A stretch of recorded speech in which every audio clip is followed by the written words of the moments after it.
right.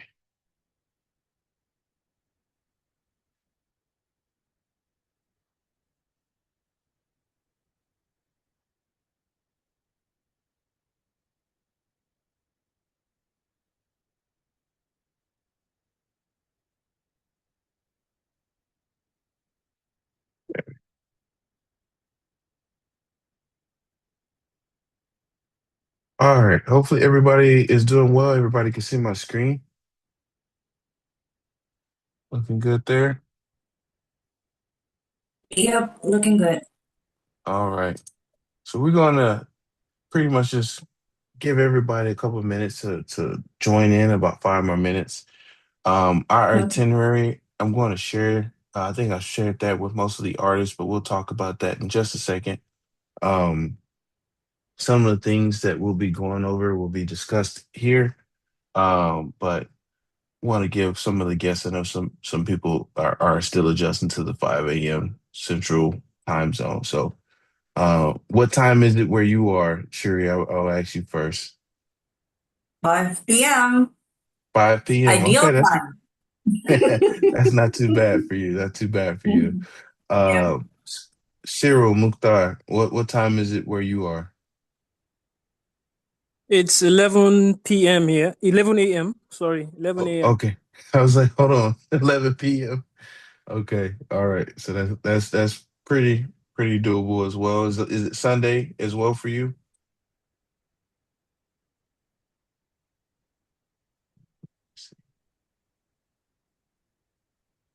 Let me putting some music to the background while we wait. Okay, at about 5 minutes in, we'll go ahead and get started. All right. If that music is too loud, let me know. I think that should be decent amount.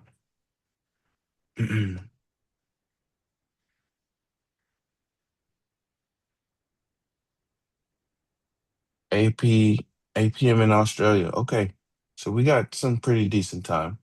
It's hard trying to match three time zones, but we're doing it. And I want to give a shout out and applause to all the artists that are participating. So thank you. Hopefully, again, most of the guests are coming in now, rolling in. There we go. We have some more guests from Nigeria. Artists, feel free to please let all your guests know the show is starting.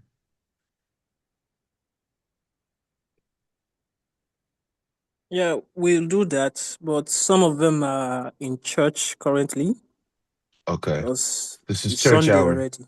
Yes. Well, the good thing is the show is going to be recorded. So if they did get a ticket to the show, they can come back and review it later. I'll give a tour of the website in just a little bit as well so that they can come back and view it. Um, but we got about 2 more minutes. We'll go ahead and get it started.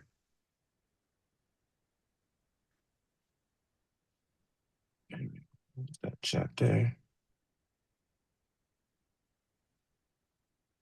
And Joanna, no worries. I had to wake up with the baby early. She woke me up about 2 hours ago, which was 2 a.m. Didn't want to go back to sleep. And so I had to get a bottle of milk and some uh and some Elmo. So Oh, yeah, she was up for about so two it's hours. 5 a.m. for you, right? Yep, yep. Mm-hmm. Rise and shine, John. Rise and shine. Let me see here. Okay. All right, we'll go ahead and get started. Some slowly fade out some of this music here. But we got an interesting lineup today. We have 9 artists. Let me go ahead and stop some of this music. But we have 9 amazing, wonderful artists from all over the world. We're going to be showcasing their work today. Um, as you can hear, the timer is about to go off, and we will begin our show. So, welcome, welcome, welcome, everyone. This is the Storyteller Show, a live online event with artists from all over the world. Our USA show is going to be a little bit later today, but today we have our international crowd here representing at least three different continents or countries. So this is our exhibition statement. Pretty much what we will be discussing with the theme of the show. The event will highlight most of this here, but also one or two other points if you're later on reading our catalog, which is going to be including many of the artists today. But I'll give everyone a minute. I will actually go ahead and read this. It is also in our gallery, so I won't read it a second time. Storytelling is one of the oldest forms of human connection. Before galleries, before screens, there were stories shared through symbols, images, and lived experience. Storytellers brings that tradition into a contemporary global space where artists use their work not just to be seen, but to be understood. Featuring 9 artists across Australia, Canada, Nigeria, Indonesia, and the United States, this exhibition highlights diverse perspectives shaped by culture, environment, and personal journey. Each piece serves as a visual narrative capturing moments of identity, memory, struggle, growth, and imagination. The show is not about a single theme, but about the power of expression itself. It invites viewers to slow down, look deeper, and engage with the meaning behind the work. In a world built on fast consumption, storytellers create space for connection between artists and audience across borders and through shared human experience. So that is our theme for the show. Again, all of you will have access to the gallery, and you'll be able to see these same words in our gallery space. So we'll go ahead and move on. Today, this pretty much is where we are right now. For those who are looking at the show, some of the artists, if you're at home right now, you can go live for about 15 minutes just to invite others to come and view. I know some are might be in church, but for others that aren't, feel free to. I have church myself a little bit later today, but feel free to go ahead and go on live and just let them know, hey, we're here. We're starting the show. But this is the itinerary for the international session. This may or may not go for the full 2 hours. I believe it might probably be an hour and a half. So some of this may be sped up. But essentially, everything to the right, we'll be doing a gallery tour, artist discussion, audience interaction, supporting the artist, and then our closing statements. We will be having some audience participation, and what that involves is the format of these shows is for you to engage with these artists. A lot of times, you might see their work on Instagram, but outside of texting them, you may not have an opportunity to speak to them in person. So I know outside of maybe Joanna, which she's still here available on the chat. Feel free to ask questions, and we'll be able to hopefully answer some of them and get you engaged with a lot of these artists. Another point too, within the show, we will hope to actually help you be interactive in a sense of we'll have some questions posed for you so that way it's not just me talking the whole time, and artists feel free to answer as well.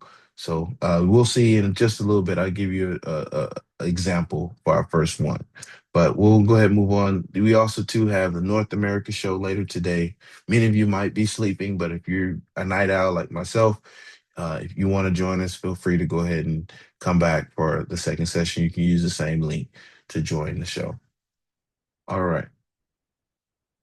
So who am I? I am John Coleman, aka the owner of Clutch Art, or CA91 for short. I've been an artist for the past 15 years, mainly doing digital artwork for 10 years using the application Procreate, but I also paint using traditional methods as well. I am the curator of this exhibition. That's just a fancy word for the organizer of the exhibition. But this is going to be an amazing show. We selected many of these artists, and we are so happy and thrilled that they are all here and their work is shown in the show. So this will be a little bit different. Maybe I can ask you one question before we get into some more information. Is how many here have experienced a virtual art show before? You can put that in the comments or you can come off of mute if you want to answer that. Artists, feel free, you can answer as well. Investigation. Just done a division before. All right. So this is first time for Muktar. Um, My Okay. second time, actually, or third time. okay. All right. So Sills has some experience. Yes. Good day, everyone. This is my very first time of being in a virtual exhibition, so it's kind of getting wonderful. All right. All right. Yes. Well, we will see the format today. But in this format for my shows, the goal is what I've intended is to help audience basically talk to each artist. Again, I already mentioned about Instagram and social media. We only get about 15 seconds. Even if your work is if Van Gogh or Michelangelo lived in this day, they would only get probably a minute of screen time on the phones. And that's sad because I know the level of artistry, the level of skill that you put into your work. You want people to actually engage with you on it, to be more than a heart or a like on a screen. And so this is what the purpose of this show is. Your work will be on display for the next 2 months, and so for you guests, you'll be able to see their work and actually come back, and we'll have one more event, but we'll go into that a little bit later in the show. So let's move on. These are all of our artists for the show. Again, we have Joanna Phillips from Australia, Muktar Yusuf from Africa, Shuri from Indonesia, Cyril, also from Africa, from Nigeria. I think both are from Nigeria, if I'm correct. And then two, we have myself, John Coleman, and these will be pretty much the international crowd. Um, Later on, we'll have Kelly O'Brien. She's a deaf artist, going to be featured in our show from the United States. Corey Etienne, she's from Canada. Tree from Canada. April Baez, I keep forgetting how to pronounce her last name, but April, also from the United States, from Brooklyn. And then we have Kendall Tyrone Jenkins from the United States. She's a sculptress. So you'll see some of her work. You'll see all of the artists work in the show, and you can easily click on it and I'll give you a tour on how to navigate the space. All right, so now we have our first icebreaker to kind of get you all comfortable with engaging with me. So when we think about a story, a book, a movie, or even a memory, what is one story that stuck with you over time? And you can take a second to think about that. And if any, I can go first. If any aren't brave enough to volunteer, um, for me, I'm more of a movie guy, but also too, a story that I've been wanting to finish. Is called The Invisible Man by Ralph Ellison. Pretty much about a man, black man in this United States back in the Jim Crow era, who's pretty much navigating through life, feeling as if he's invisible, but he's not. In the book, you see him narrate that and how he speaks, but yet people don't see him, but they can see him, and but he feels invisible through the world. And it's an amazing story. Just kind of talking about identity in a world that's built on hate, and so I would encourage anyone to read that book if you have the opportunity to. But for me, The Invisible Man is a wonderful book. That's been I haven't even finished all of it, but even just the first couple chapters is an amazing book. All right, do we have another person brave enough to volunteer?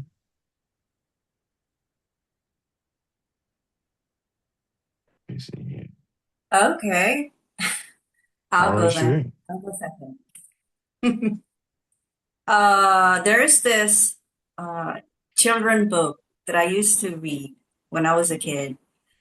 It was written by Enid Blyton. It's a story about Noddy.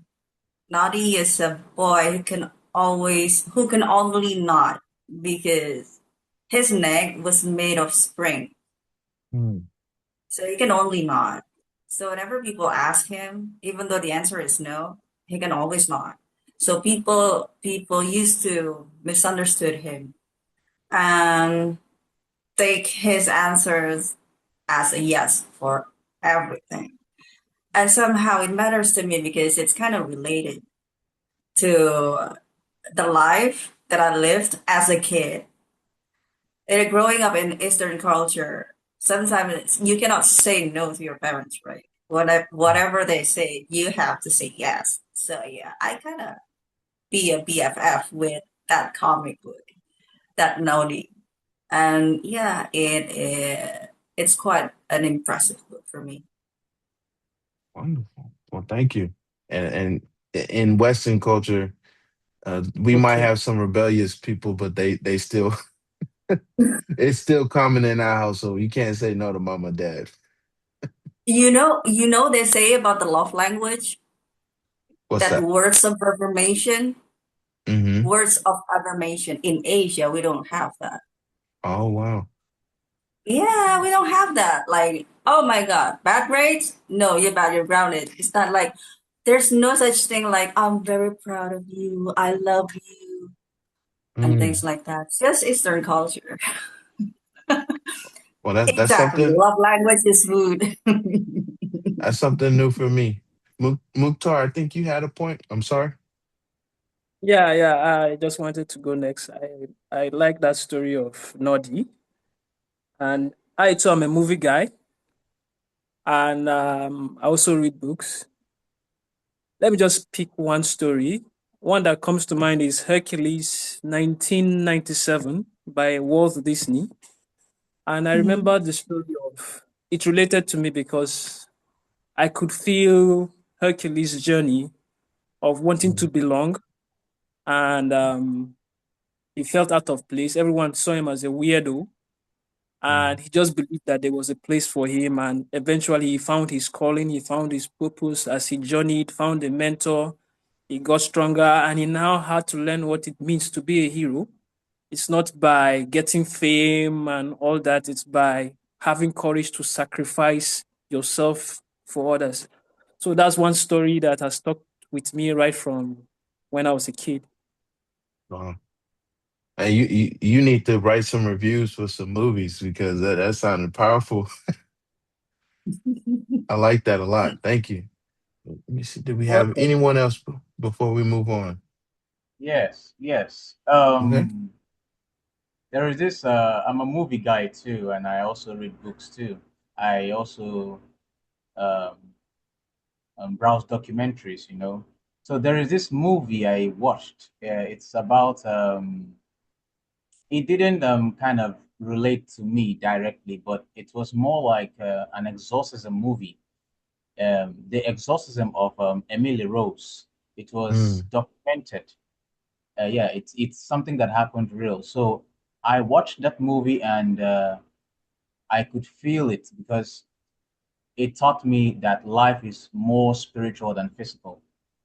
mm, Yeah.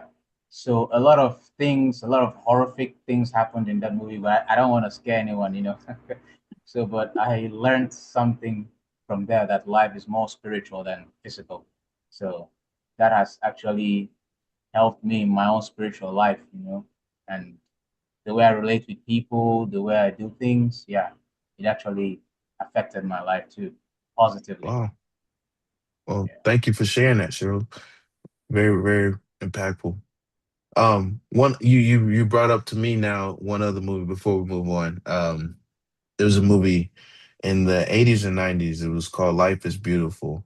It was a French movie based on World War II with Germany and Nazi and how everything went down with the oppression of the Jews. And but they made it in the form of a comedy.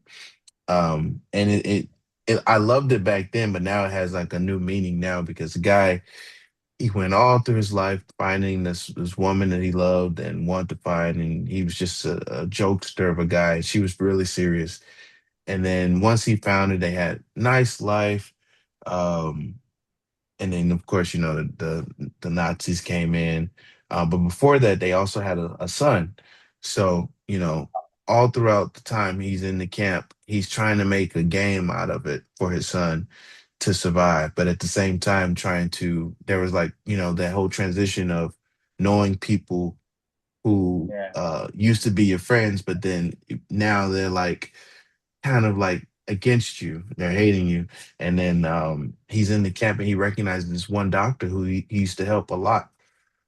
But then when he gets to the camp, he realizes the doctor doesn't care anything about him because he is a Jew at that point. And then it was for me now as a father, I can see, you know, how he did his best to remain calm throughout that movie, just to help his son be able to survive. And I don't want to ruin it for you, but it was like you'll be crying. But it is like 3 hours long, I believe, maybe longer. But I would definitely recommend that movie for anyone. So those are the stories that stick with us, and that's through the film. That's through the movie, books, literature.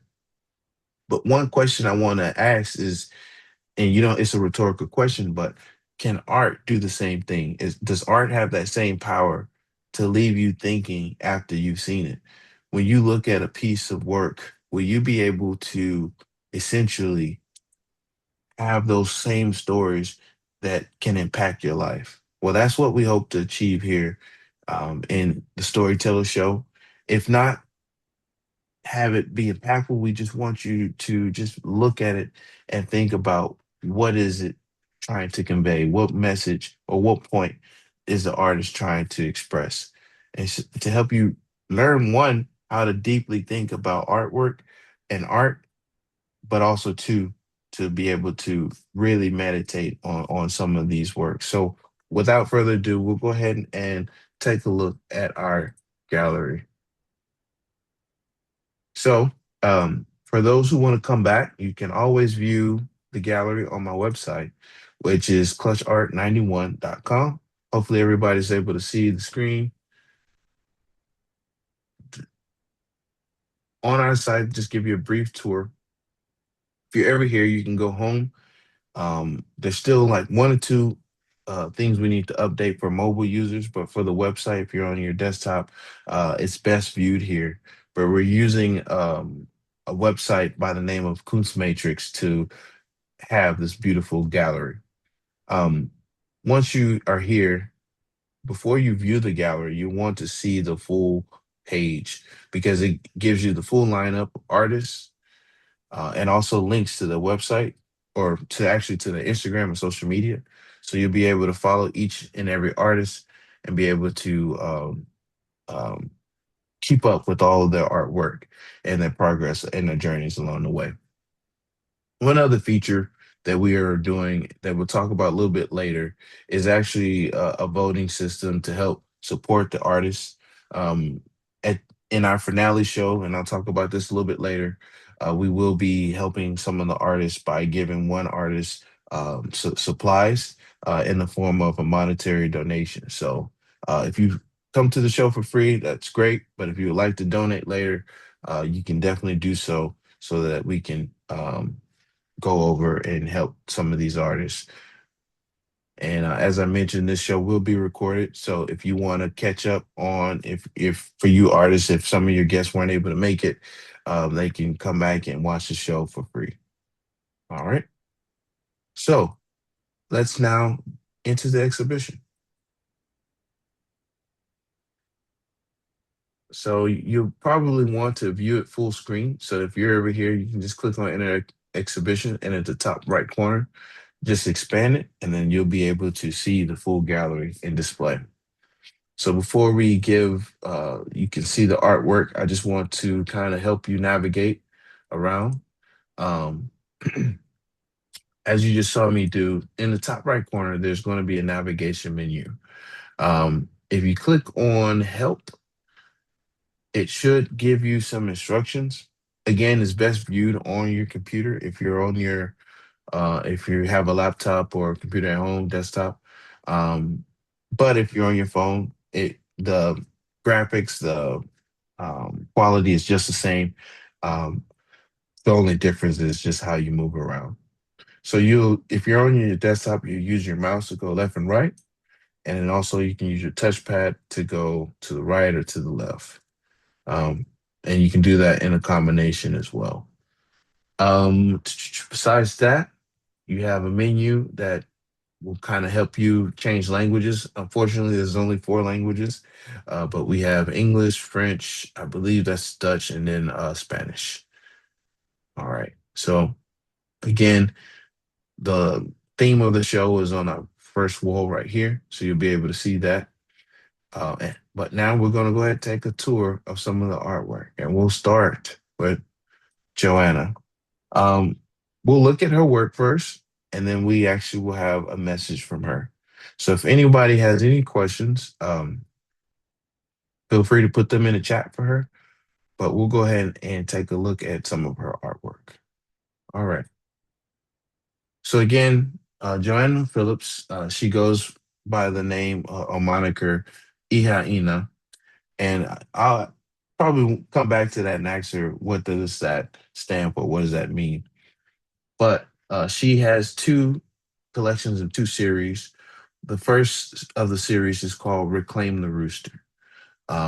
This is entitled Held Gently, and she did this. She is a digital artist, but she also paints. If you follow her on her Instagram page, you'll see she is painting many of her pictures. I believe in acrylic, and or she could be doing it also in other mediums as well. So I'll just let you. One of the interesting things about this gallery is, although this is a digital gallery and the experience is not as unique as going to an in-person gallery. But one of the things you can do is, especially for traditional paintings, and we'll show you in a little bit later, but you are able to kind of zoom in and see the details of each picture. Um, and I really like that because even for this picture, you're able to see how she drew it, the colors, the background, and kind of give a deeper look and insight on what's going on with her work. For this piece, also too, when you click on each individual piece, you click the I button there, you'll have more information about the work. So we'll read this one only, but the next ones will kind of just take a minute to meditate on. But it says, Reclaim the Rooster emerged from a personal reckoning with inheritance. In Filipino culture, the rooster is a symbol of courage and dawn, the one who crows before the light comes, before the world has decided what the day will be. But it is also a symbol long associated with masculinity, dominance, and the fight. The rooster has always been expected to perform. In Joanna's work, he is allowed to rest. Her roosters are gentle and held. They are not defeated, they are softened. It is a quiet but deliberate act of reclaiming a symbol from its performance and returning it to something more tender. Wow. So we'll take a minute for everyone to look at that one. And then we'll look at some of her other work as well.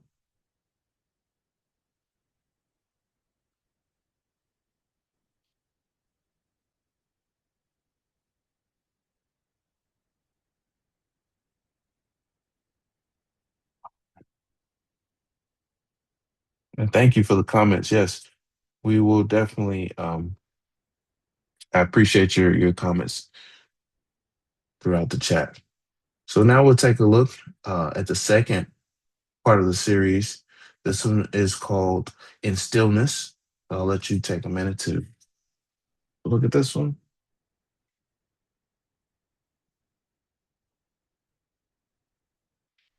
For me, I really love the tones that she's using in these pictures. The browns, the burgundies.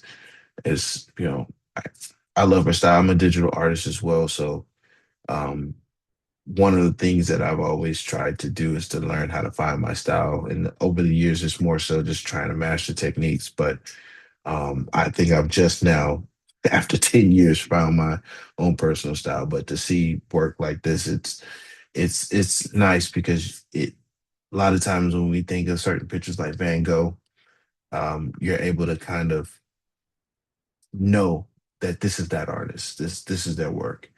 And so this is kind of a direction I would like to go in, but just admiring um, her theme, the theme, and then also how she's portrayed these images. This is also the last of the series at ease. And again, everything in the gallery, mostly if it's not saying it's sold already, is for sale. So if anyone who's watching this later, or if anyone here is interested, definitely you can get a print or actually purchase original artwork from these artists.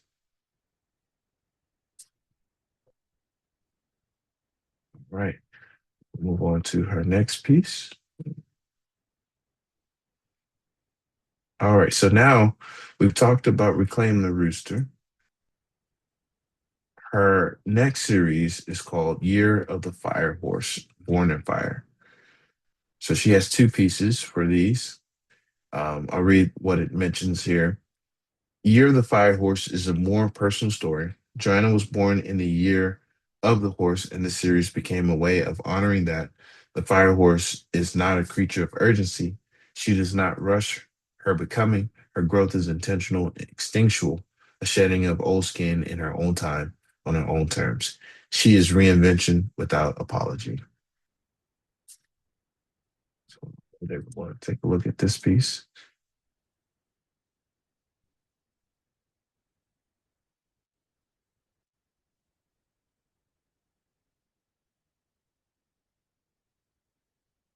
Right. And then, yeah, her final piece for the show. This one is entitled Year of the Fire Horse, Keeper of the Flame. It's also done 2026.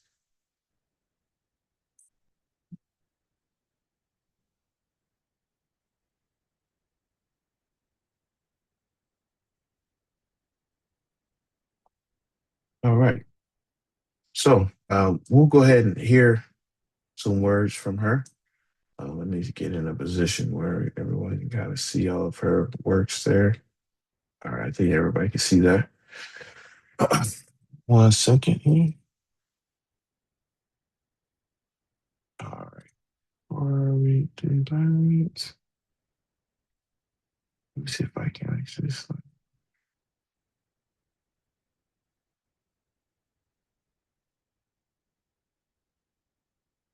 All right. Everybody see my screen still? All right. We have a couple words from Joanna. Hi everyone, my name is Joanna. I am the artist behind AIha in a studio from Sydney, Australia, and I'm so honored to be part of this lineup tonight and to be in the room, even a virtual one, with very talented storytellers. Honestly, I'm not usually the one doing the talking. I'm more of a listener and a quiet observer, I guess. I keep all the stories for the canvas, but tonight I get the chance to tell them out loud. So Iha and Ina are Tagalog words, daughter and mother, and the space between them, that complicated, the layered, loving, sometimes heavy space, that's where all my work lives. I'm Filipino-Australian. I was born in the Philippines, but I've been growing up in Australia since the 90s. I work digital illustration, limited edition prints, and a recent move to acrylic on canvas. But everything I make keeps coming back to the questions: what did we inherit from the women before us, and what gets passed down, and did we ever get a say in it? Tonight, I have two series in this show. The first is Reclaim the Rooster. This one started out in a very personal place, like most of my works do. It wasn't made for an audience, I guess just for myself and my inner child. Because in Filipino culture, the rooster is a symbol of courage and dawn, and the one who crows before the light comes. But he's also been long associated with fight and the performance. I guess that constant need to push and show up and keep strong and keep going. For a long time, I carried this without questioning it. In this work, I wanted to reimagine something different. The rooster being held gently in the hands of a woman at rest. Women who have earned the right to put it down, and women allowed to stop performing and just breathe. Rest Without Guilt. That's the whole story of this series. The three works are held gently, at ease, and in stillness. And each one is a different version of the same permission: a woman, a rooster, and a moment of quiet. This belongs in Storytellers because I guess it's not only my story. It's for every woman that has been the strongest one for so long that she forgot she had any other option. The second series is Year of the Fire Horse. I was born in the Year of the Fire Horse, and this work was a way of honoring that. So the Fire Horse, she doesn't rush her becoming. She's fierce and deliberate, arriving in her own time, on her own terms. Her growth is a shedding: old skin, old stories, old versions of herself that no longer fit, and she doesn't apologize for it. Together, these two series ask the same questions from different directions. Reclaim the Rooster asks, what happens when you put down the fight? And Fire Horse asks, what happens when you trust your own becoming? Both are about inheritance, both are about permission, both are about finally letting yourself be who you always were. That's what I make. That's who AIha in a studio is. If any of this resonates with you, I'd love to connect. You can find me on Instagram at AIha in a studio, or visit my website at aihainastudio.com. And if you'd like to take a piece of this work home, my prints are available through my online store. Thank you so much for being here tonight. It means everything to me. All right, everyone give a round of applause.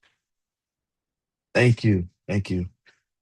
So, does anyone have any questions for her or any comments? Artists, you are included as well if you want to make a comment.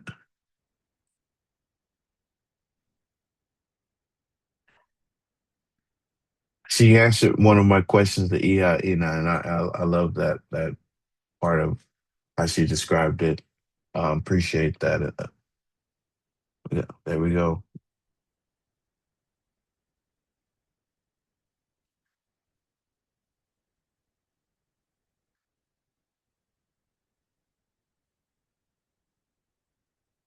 All right. Well, if you do have any other comments for Joanna, please feel free to put those in the chat. Again, if you could go ahead and put your Instagram information there. It's on my website as well if you want to come back to Clutch Art 91. Um, there we go. That's some wonderful comments. Love seeing the inclusion of Filipino culture in our artworks. There we go. So I appreciate you all for sharing that love and support. Again, feel free to come back. I know we're giving somewhat of a uh, brief tour, but you can always come back within these 2 months to see her work on display. All right, thank you again. Well, now we're going to move on to our next artist, Cyril. So Cyril has one piece in the show. It is called The Medieval Era. Now, I particularly love this piece because I used to be a fan of still life art. That's probably like one of the first things I actually drew in middle school. So this one kind of stuck with me, and somewhere I'm also trying to gravitate to exploring more still life as it means to urban culture. But the principles of it all kind of comes from the I would say the classic era of art. When we think about the Renaissance era, you would see a lot of this style of work, and to be able to see what he put together here, I'll let everyone kind of take a look before I go. We actually let Cyril talk about it, but let's see. This is a 36 by 48 oil on canvas, done in 2025. Uh, and he describes it as in the medieval era, a rich dining set where dinner symbolized the host's wealth and status. The elaborate table settings, fine tableware, linens, and decorative centerpieces showcase the nobility's opulence and refinement. What we'll do here is just actually take a closer look at some of the detail of his work.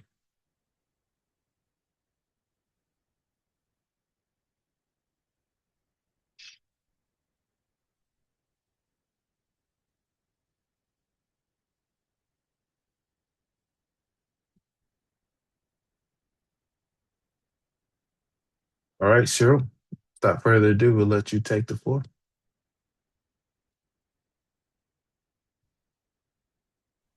All right. Thank you very much, John Coleman.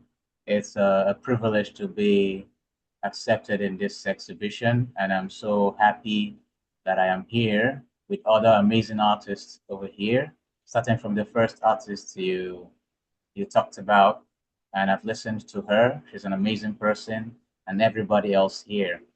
So my name is Cyril Linus Udo. I'm from Nigeria, but my art name goes Cyril Lumen. I chose the name Lumen because the name Lumen is a Latin word which means light.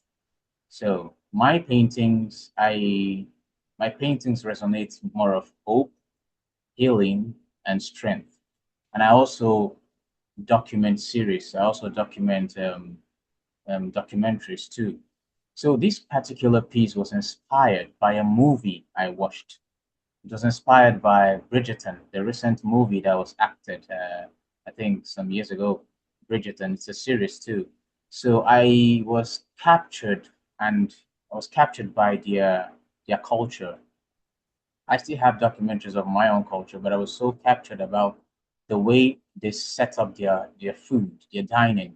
It shows patience and detail. It shows that ability to take your time to do things. So I had to capture that moment and paint it, because if you look at the work, you would see a lot of things there, and you could see how they were kept in place, starting from the linen on the table and the candle stand, the jar of wine, the books, and everything. So it shows patience in their culture. I could see patience and detail there. So this piece is talking more about patience, also the wealth and the opulence of their culture too, as well. So I was so captured by that movie and the way they set up their dining and everything. So I had to tell this story. Like I said, the first thing that captured my attention was patience, their ability to do things correctly and orderly. The way they set the dining was so orderly, and you could see everything at its own place.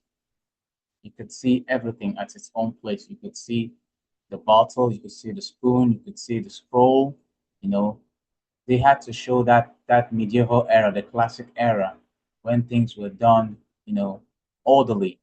So that was what captured my attention about this piece, and the wealth, the natural wealth that was instilled also in their culture, because you could see some natural things in there, like the fruit berries, the jar of wine, the bottle of wine, so made natural, and some fruits in there. Yes, so that's all about the piece. Thank you. Thank you for sharing that. And if I might ask, because you talked about patience a lot, how long did this take you to complete this? And did patience play a part in that as well? Yes, yes. It took me just a week to complete this, a week of consistent painting. You know, like I said, it was patience that drove me to the piece. So I had to learn patience. I had to infuse it into the work, by taking my time to do it bit by bit. Yeah. All right. Well, thank you for sharing that with us. And where can people find you? Where if people are interested in purchasing your work, how do they do so? Okay, you can just send me an email or a direct message on Instagram, then we'll pick up from there. Yeah. Okay. All right. If you want to share your Instagram link or handle in the comment, you can definitely do so. Any questions? Yeah, definitely. So we have a comment from Joanna. She says it's so refined and opulent, yet so lived in with so much life behind it. Thank you, Wow. Joanna, for those wonderful Thank words. Cyril, do you have something? Yeah, I just want to say thank you to Joanna. Thank you so much for your comment. It means a lot, and I hope this piece resonates with you too as well.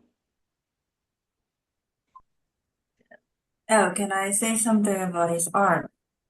Sure, Hi, sure. Cheryl. I really, really love your work. I love the detail that you put Thank you. on the candle, the jar. I mean, like it's kind of mixed culture there. The the bluish ceramics, I think it's from Chinese ceramics, but Exactly. the big jar speaks in different language, and I like that.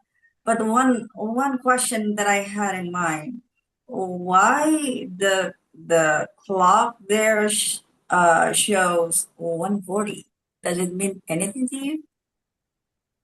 Yes, of course. The clock there signifies the timing, you know.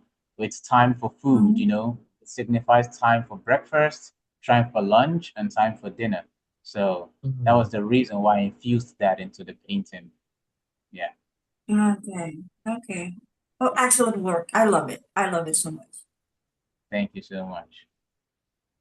All Thank you. right.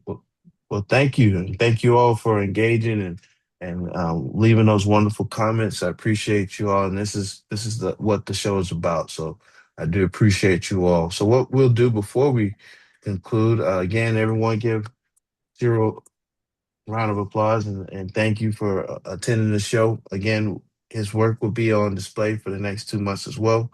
So feel free to come back. And if you're interested in purchasing or maybe know someone who's interested, feel free to share his work as well. This piece may also be on auction. So we'll give you more details about that later as time goes on. So before we move on to Mukhtar, we want to give everyone just a brief break. To do so, we're just going to ask a question. If you need to go to the restroom or something like that, feel free to do it now. But if not, we're going to press on. So this is our next icebreaker question. If your life were to be filmed, who would you prefer to play you? Living or dead, actor or actress?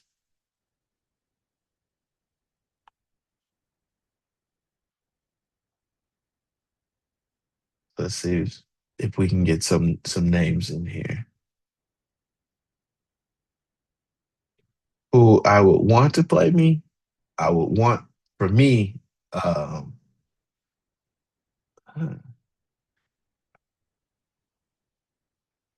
would want probably Michael B. Jordan to play me, but who probably would play me was Dave Chappelle. So that's my person.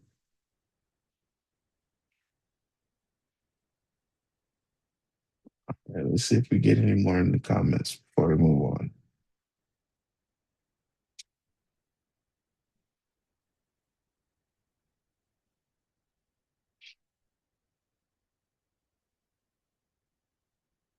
All right. Well, we'll go ahead and move on. So now, hopefully, everyone's got a chance to take a little break, and we'll move back into the show. That's a sneak peek for the next one. All right. So, without further ado, we also have another Nigerian artist by the name of Muktar Yusuf, and this is his work. So, just gaze out just for a second. Let everyone look at his work,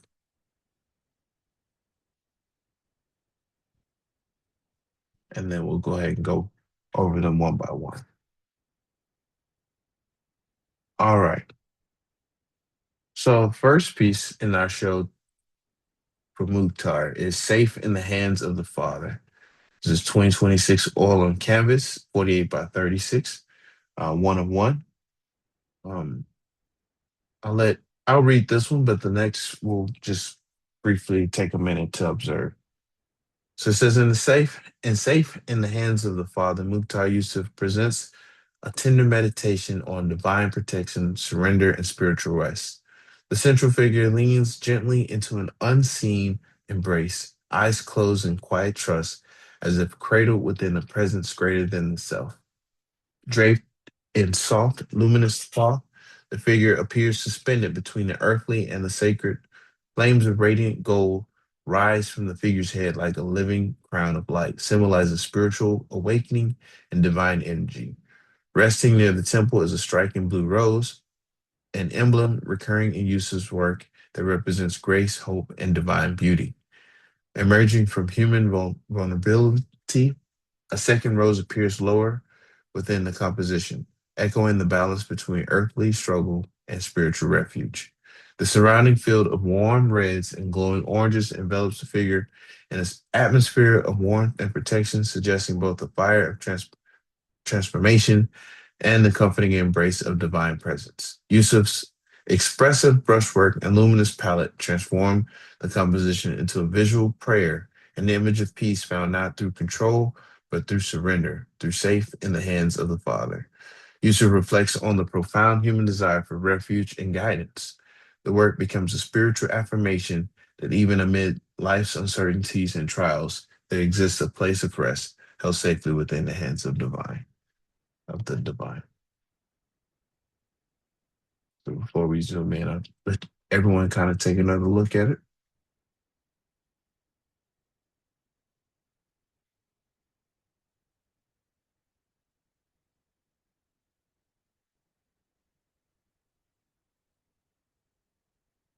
Right. And,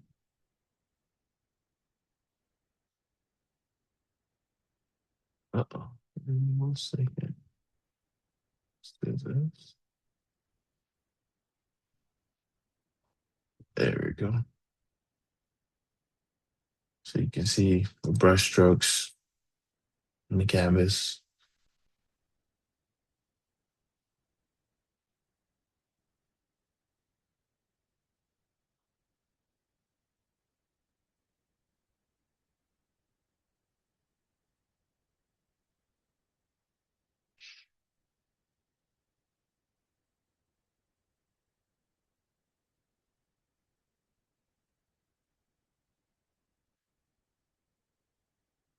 Okay. We'll continue to observe. I won't read the next ones, but I'll let everyone take a look. This one is called Blue Bliss. This is done in 2026, all on canvas, 43 by 38 inches.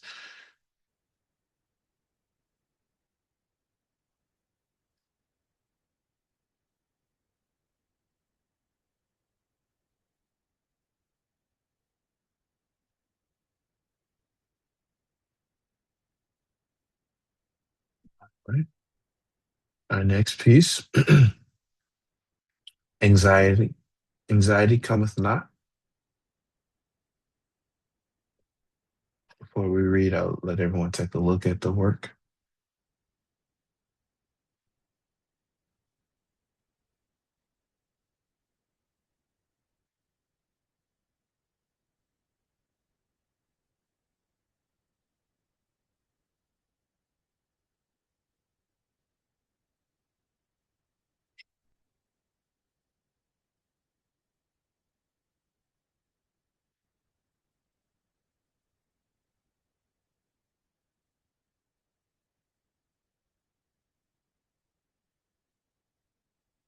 And if I'm speeding along, again, remember you can always come back and view the gallery.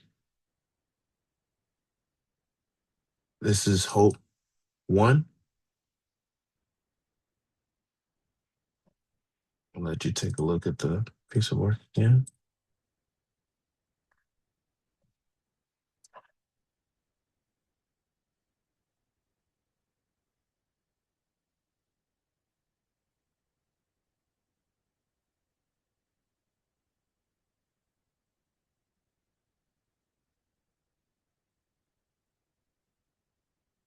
And then Hope 2.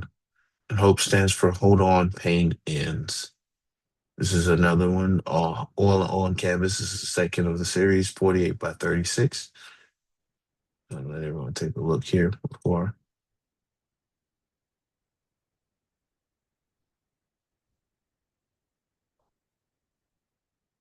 All right.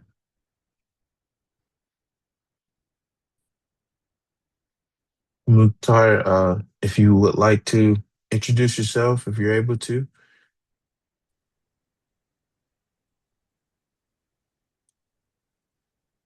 Hello, everyone. My name is Muktar Yusuf. I'm a Nigerian artist, and as you have seen from my works, my primary mediums are oil on canvas, and my work generally explore the theme of hope, resilience, finding oneself, and I draw my inspiration from movies, books, music, and the scriptures, the Holy Bible. They inspire my concepts and my creations. They inspire me in everything that I do. So thank you. Or do I have to talk about my works? I would wanna I want to ask you one question about the thorns that are in most of the pictures, at least the last three. Um, Or the last three of my works? yes. Okay. Um, Blue Bliss, Hope. Hope is a series that I started last year. I met a friend. She's supposed to be in this meeting, but sadly she can't make it because of church. I met Mhm. her around 2021, and that was my first official professional exhibition. And she loved my work. I didn't know she was more of a curator. So the gallery she worked for took interest in my work, and that's how we met again. And she helped me process the deal between the gallery and I. And eventually, that's when I made my first sales as an artist. Mm. We lost contact for 2, 3 years. We lost contact. I could not reach out to her. I don't know. Eventually, I got her contacts and she told me that she suffered from memory loss. And those years that we lost connection, she has been in the hospital. Mm. She was suffering from endometriosis, and she told me the condition affected her spine. So it also affects her memory and her nervous system. Eventually, she remembered me and we started to reconnect. And she actually wrote a blog about her story. She told me everything that happened, how she has been dealing with it. And even when we met, she was going through it, but she doesn't allow her pain show. And I was admired by her courage to not allow her condition be a weakness to her. And she's also a great lady of faith, and she believed in God. She believes in Christ. She held on to faith despite the pain, and she did not once say why me or question the love of God. And I just got inspired by that story, and I said I'm going to dedicate a series for her to tell her story. I wanted her to be here actually, so that she would be the one to say it herself. Sometimes it's better you hear the words from the horse's mouth. You'll be able to feel the emotions and relate to it more. But that's the best we can do for now. Then I believe the other piece before that should be Blue Bliss. Blue Bliss was, I made it around February. I wanted to experiment with the color blue. If you have observed my works, there's always the use of flames, and the use of flames, there's always yellow, orange, warm colors. And those are supposed to signify hope. The lights, the flames, supposed to signify hope and the presence of God in my works. And it's cool. It says, like moth to the flames. So I believe when I use those flames, it draws attention to people. There's a way light always attracts people, the attention of people, no matter how dark circumstance it. And it's figurative at the same time literal, because we live in a world that is going through a lot right now. Pain, war, suffering. It's almost like hope is a foreign concept. It's almost like we don't believe in hope anymore. Mm. And I'm a Christian. Christ came as light of the world, and the scripture says he's the life of all men. So I try to bring that to my paintings. And in Blue Bliss, I said, what if the flames were blue? And that's how that concept came about. And I started to experiment with blues, make it cool, at the same time, make it hot. And I think someone told me once that blue flames are actually hotter than red flames. So I wanted to create this transfiguration that you can say, transfiguration of flames transforming us to become more than ourselves. So in the midst of the flames, I hear her on fire. The midst of the flames, she is one with the flames. She is one with the presence of God. And she's having that wonderful bliss, that wonderful moment that she's above her earthly circumstance, her earthly self. She's now becoming one with the divine. So that's how those concepts about those words came about. And I'm happy to answer any questions. My Instagram handle is there, Muktar Yusuf underscore arts. Happy to connect, happy to meet like minds. And thank you for this opportunity to exhibit alongside you guys. Thank you, Muktar. You're getting some wonderful praise in the chat. So everyone is loving your work. Blue Bliss is Shuri's favorite.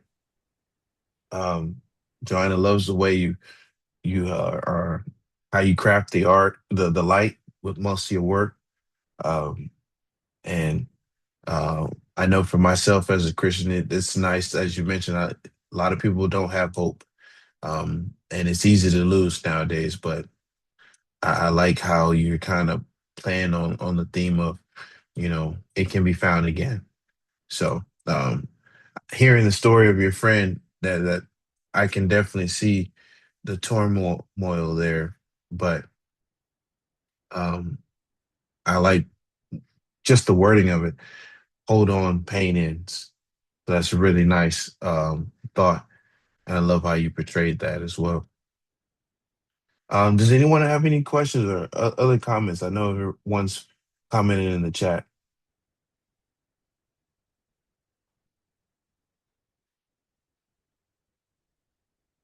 If you want to, feel free to come off of mute. How long did it take you to do Blue Bliss, Muktar?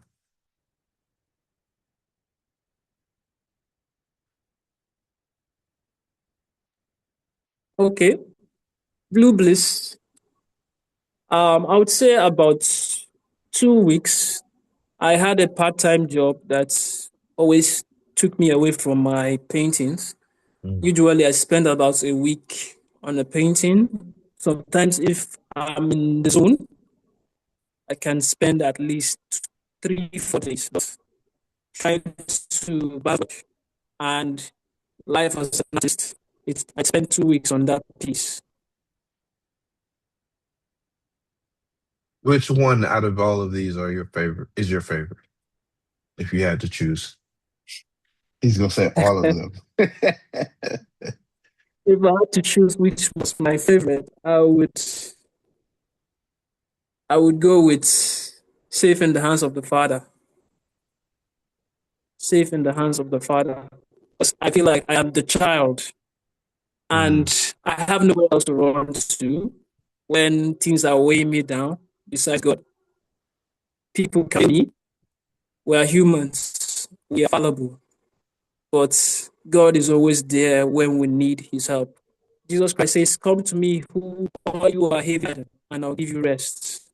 So that would be my favorite. All right. Well, thank you again. Joanna said that's her favorite too. So everyone, give Mukhtar a round of applause. You can again, he's on Instagram. You'll be able to see him on my page as well. Um, if you're looking for his Instagram handle, as well as he's also on Artsy. listed there as well if you're interested in purchasing some of his work. So really appreciate you for being here all the way from Nigeria, you and Cyril.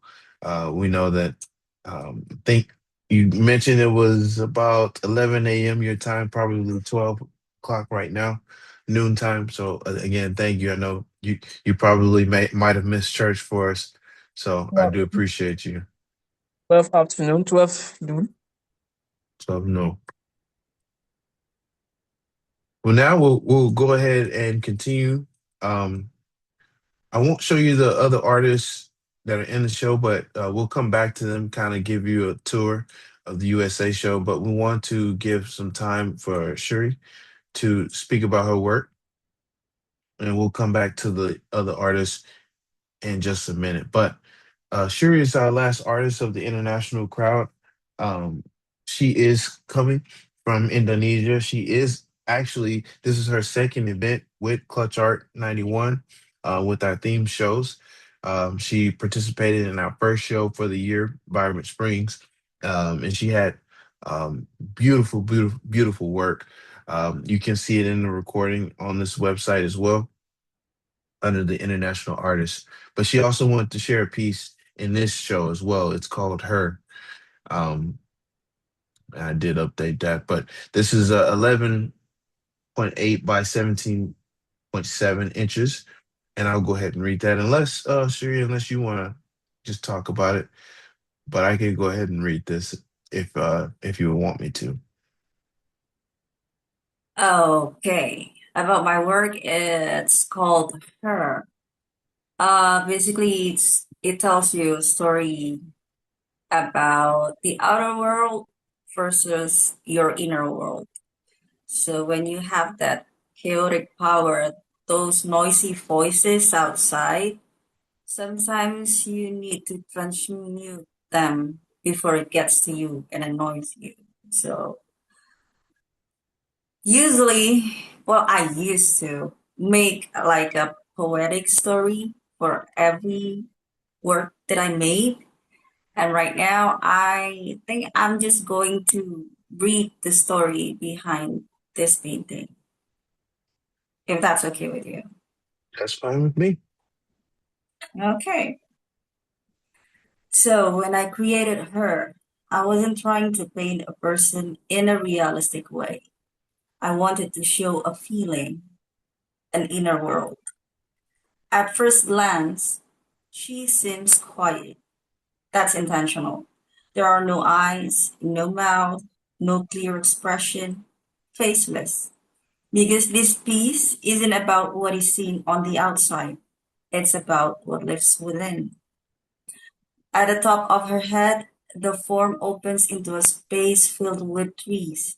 These trees are not just decoration, they represent her journey. Each branch grows from something she has experienced: love, loss, pressure, growth, grief. Some parts are tangled, some are strong, some are still reaching. Nothing about them is perfect because real growth never is. The green tones were chosen to feel alive. They carry a sense of healing, quiet, steady, and ongoing. No matter what she has been through, something inside her continues to grow. At the center, there is an ocean meeting a sunset. This is the core of the piece. The ocean holds what she doesn't express out loud: unspoken thoughts, hidden emotions, memories that stay. At times it feels calm, at times it feels heavy, but it is always present. The blue brings depth and stillness, a quiet way that is both peaceful and deep. Above it, the sunset glows. The warm colors, orange, red, yellow, create a soft sense of comfort, not loud, not overwhelming. For her, this is a safe space, a place she returns to, even if only in her mind. When everything feels too much, it isn't about escaping, it's about allowing herself to pause and breathe. The red and orange stones surrounding her head reflect emotion. They carry intensity but also warmth. They show that what she feels is not only heavy, it is also human. The trees around the horizon feel almost protective. What she has lived through no longer weighs her down in the same way. Instead, it supports her. In everyday life, she may seem simple, quiet, composed, but inside, there is an entire landscape, constantly shifting, feeling, growing. This piece speaks about that contrast between what is visible and what is deeply held. The message of her is simple. She is never empty. She carries a world within her, a world of thoughts, of emotions, of stories. She's learning to live with all of it. And that quiet sunset, that gentle, steady light, is where she returns again and again just to breathe. So that's the story that I wrote for the painting. Feel like I want to start snapping like they do. Oh, good job. Thank you, Joanna. Love it. So, Yeah. I mean, we pretty much heard the inspiration, the story behind, but maybe I, if you want to, if you choose to, what pretty much drove you to paint this one? Excuse me? Pardon? What was what inspired you to paint this one? Okay. What inspired me was people's experiences. Mm. Because it happens to me too when sometimes you have a lot of demands from your outer world, a lot of noises telling you what to do, what you need to do, what you should do. But then sometimes it's getting too chaotic and too noisy, and Mm, somehow you cannot show that those chaotic outer world effective. You have to, how to say it, you have to transmute the energy from outside so it won't affect you, mm, because people love to project their energy to you, like when they're angry or when they're sad, when they're mad, when they're not feeling good, they project their energy on you. And you have the choices to project it back to them, or you just keep being yourself. I chose to be myself. I chose to stay composed. And in order to do that, I have to find that inner space within me that provide peace. mm. Something that I created. I think it's related to everyone else. Yeah, I think when you explain it, that really makes sense. And you're right. You know, a lot of times we you deal with people. People are gonna push your buttons at times, or just maybe say Mhm. things that kind of uh, maybe intentionally or unintentionally, Yes, change the way you feel about things, or even doubt yourself or doubt what you're doing. But that's a now that's a beautiful point to, we all have to find what is that inner peace, and keep that, because as you said, part of talking with people or dealing with anything, any challenge or any adversity, is how, learning how to find composure, and that peace that you mentioned, and maintaining that composure through adversity. So I like that, and I like how you did the trees around it. um the because roots of. sometimes you have the choice. You have the choices to, you know, take all of those negative thoughts about you or negative sayings that people talk to you about.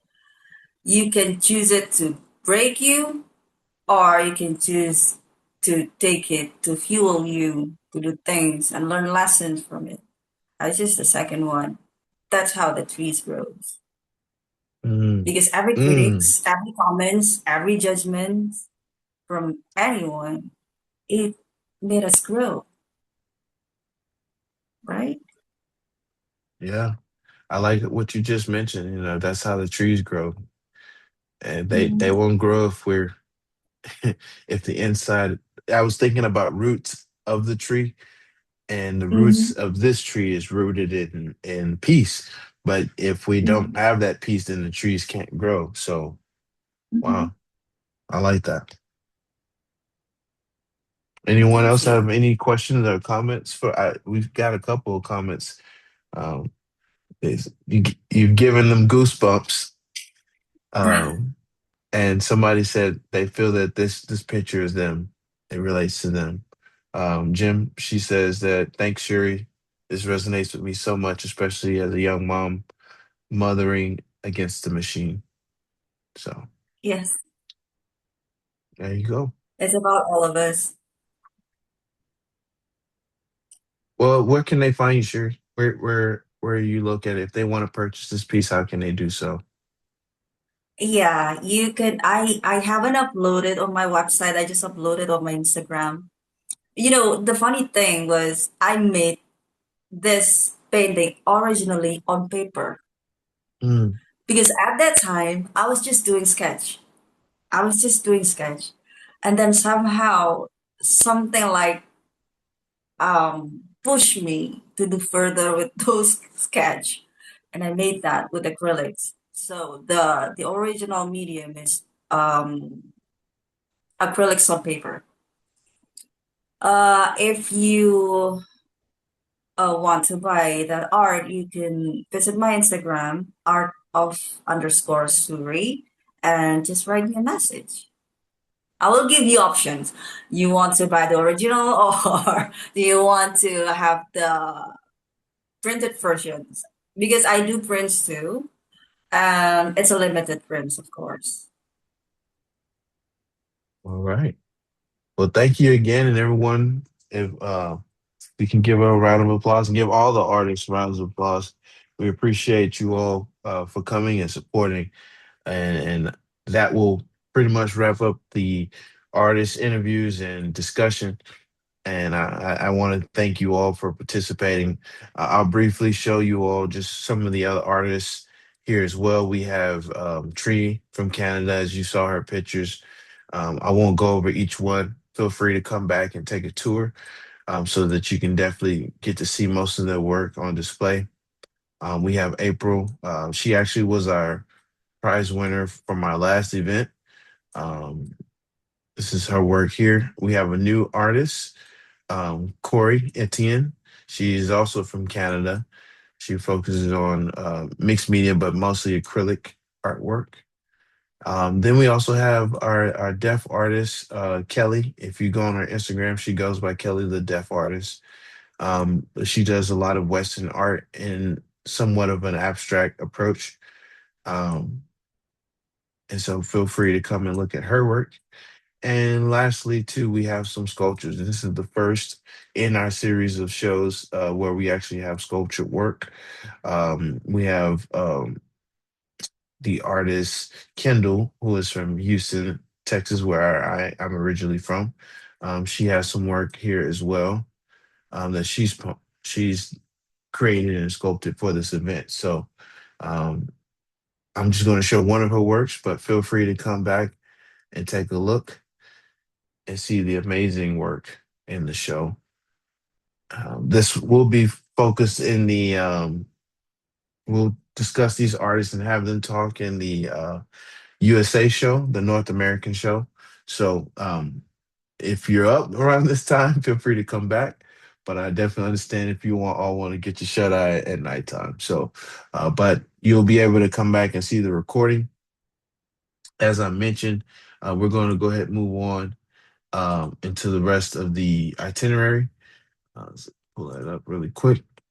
But before I do that, one of the things too I want to highlight was how even though you've heard the artist speak about the work, there's still some things in their works that you may not have really observed. And this is a prime example. This is a picture by Norman Rockwell. And I want everyone just to take a minute to observe it.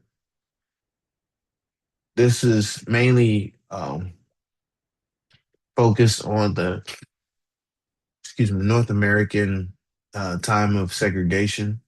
Um, and actually, I think it might have just ended. So this might be when segregation ended. As you can see, there's a white family there and a black family moving in. Um, but when you look at the picture, what do you observe? Is it telling a story without pretty much going to extremes?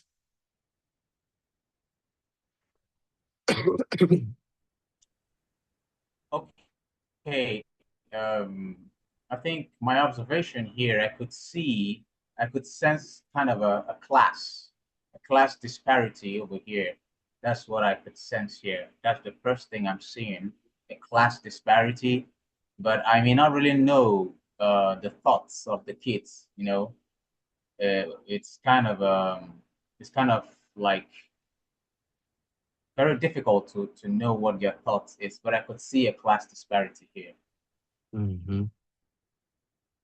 Anyone else? Thank you for that, Muktar. Yeah. This reminds me of a painting by, is it Roman Rockwell? Yes, this is Of, Norman Rockwell. Hmm. yeah, then it's relates. Saw a painting of something similar to this, of a black girl trying to get an education, and she was protected by some white men while others were discriminating her. I would Hmm. say because of the era he was in, uh, I believe he was one of the first few illustrators that started to talk about the message of black people in his work, and people did not like him for that. So I would Hmm. say because of the era he was in, it was delving into the story of racism. And you said, does it go to the extreme? I believe art does not have a limit. I don't think art has a limit.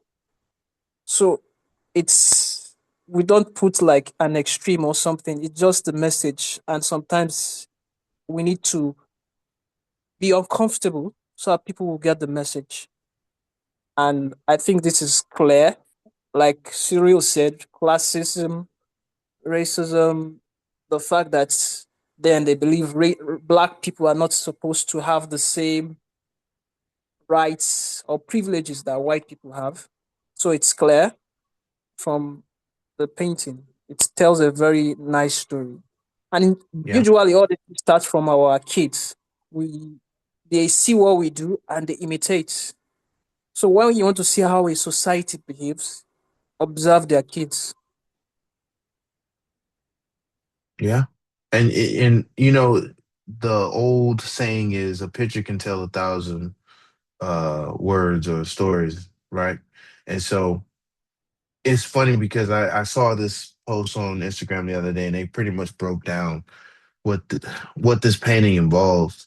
And knowing a little bit about Norman Rockwell, and just for me, it's just a minute amount, but I believe when he was at his newspaper or the publishing magazine that he was at, they didn't really want him to paint these scenes in the way that he did. So he found, either he left and went and found another magazine that would allow him to do so, or he stayed and was able to do it so in a subtle manner, in a sense that he still was able to portray a powerful story. In this picture, if you look, the young boys to the left and the girl, um, he they both, the two boys are in baseball gear. They're all holding baseball gloves. But if you look to the right, the young boy to the right loves baseball too. He has his mitt. He's ready to play too. But they both have like this curious look, like I don't know what that other part, what they're like because of the era that they live in. And then two, you see the boys to the left, they have the dog, and what does the young girl have? She has a cat, and so it's like playing on the differences and the similarities, the contrast and the similarities. Um, but they're so curious, they're like, well, these people are moving in, but who are they really? Are they nice? Are they mean? My mom or dad might have said, be cautious of them, be careful of them. But the way he did this painting, that and the way we're looking at it right now, this is how, if you come back to this gallery, I would challenge you to come and look at each piece and each part of the artist. And they explain, like Siri, she explained pretty well her picture, but there's still more that you can look and see and get some insight. We didn't talk about what was behind the head. Imagine, what does that mean? What is that? And if you're curious, you can ask, or you can leave it up for interpretation.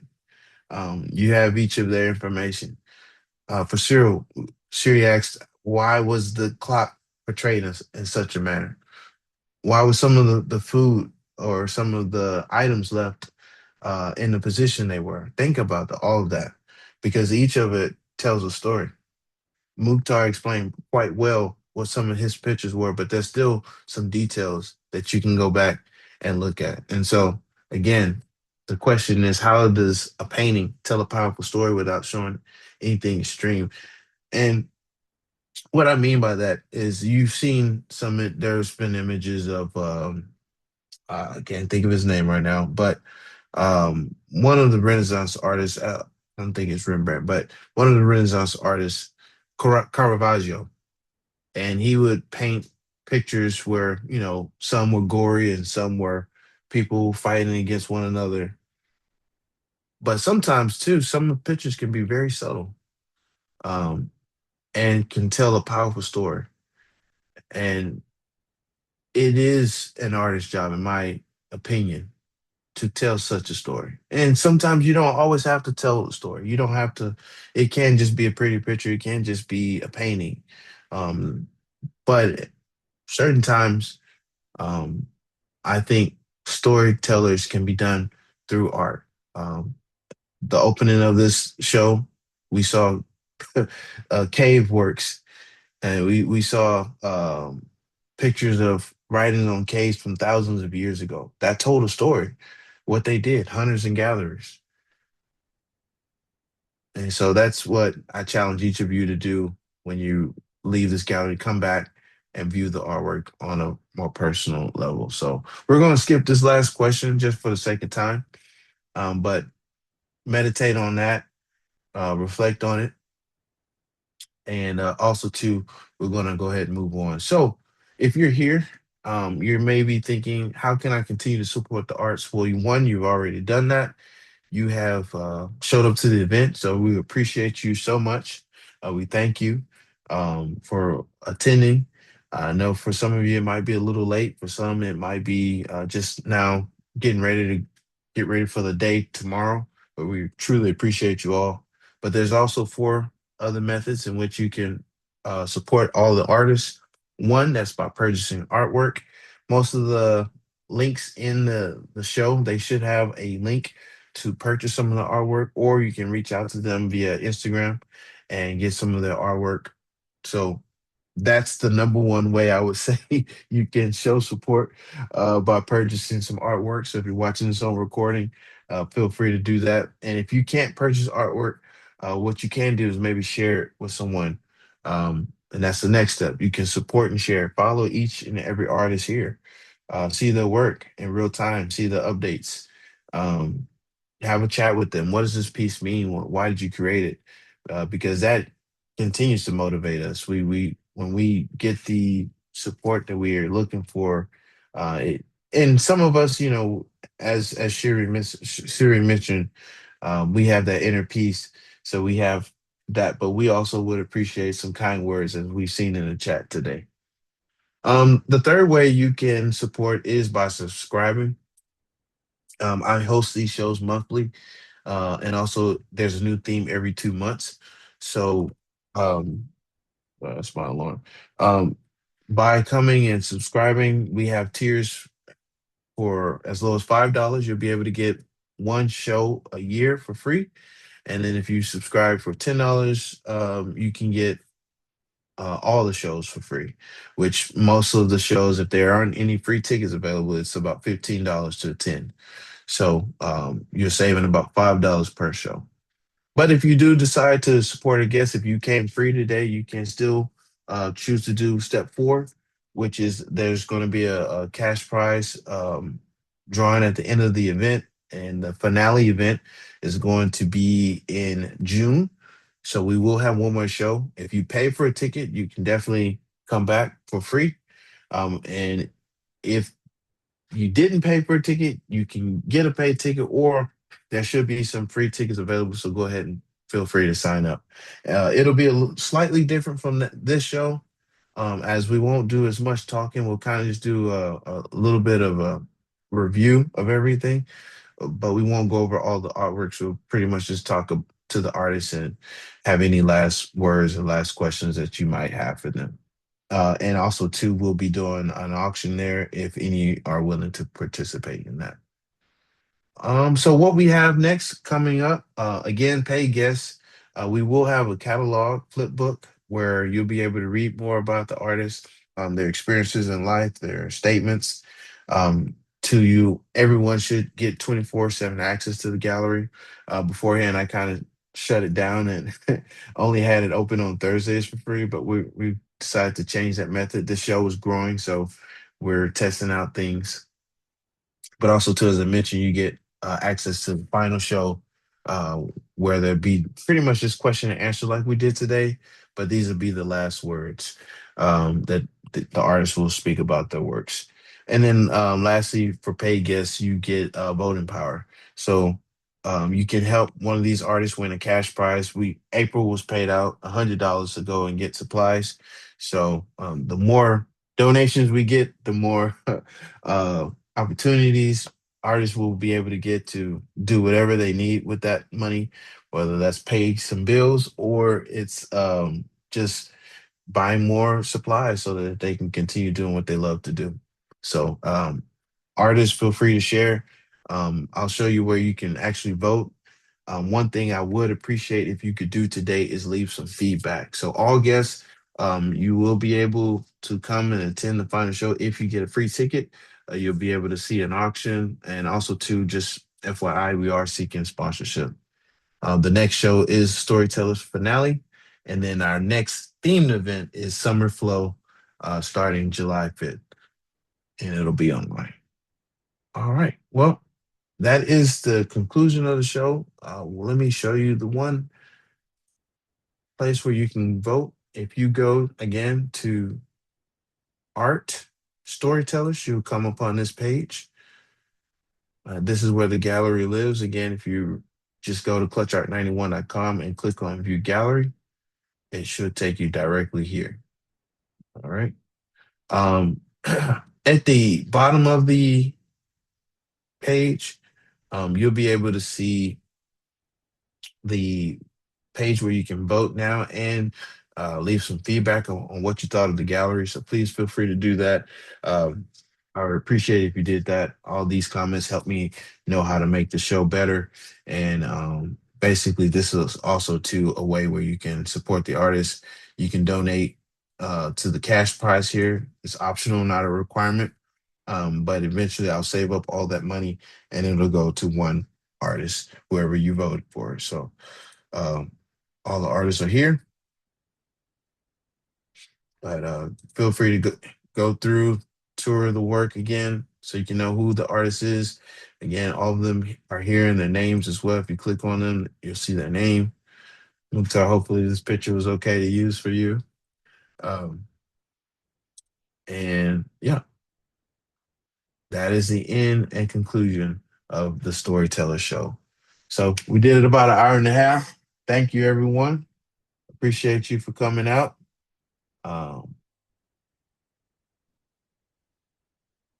Any final words?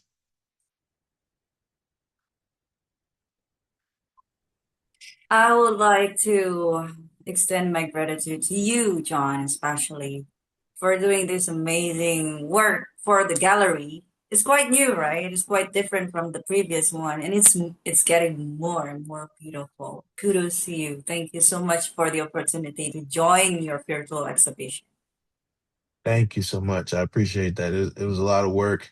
Um, I wasn't trying to rush it. I want to give each and every one of you some time to tell your stories, and that's what's most impactful to me and powerful for me to just hear your work and be able to share it with your family and friends, and we'll be some of these we'll be slicing up and putting on YouTube and sharing it on Threads and Instagram. So feel free. You'll be seeing yourself again. But thank you, Siri, for supporting. This is your second event. I appreciate you for believing in the dream and the vision that we have for these shows.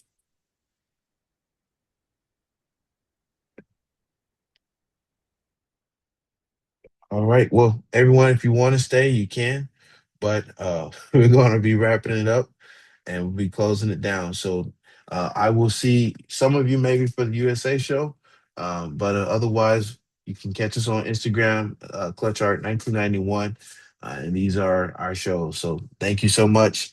You enjoy your afternoons, enjoy your nights. Tuck the kids in, Joanna, and we hope that everyone has a great day. Thank you again. Thank you.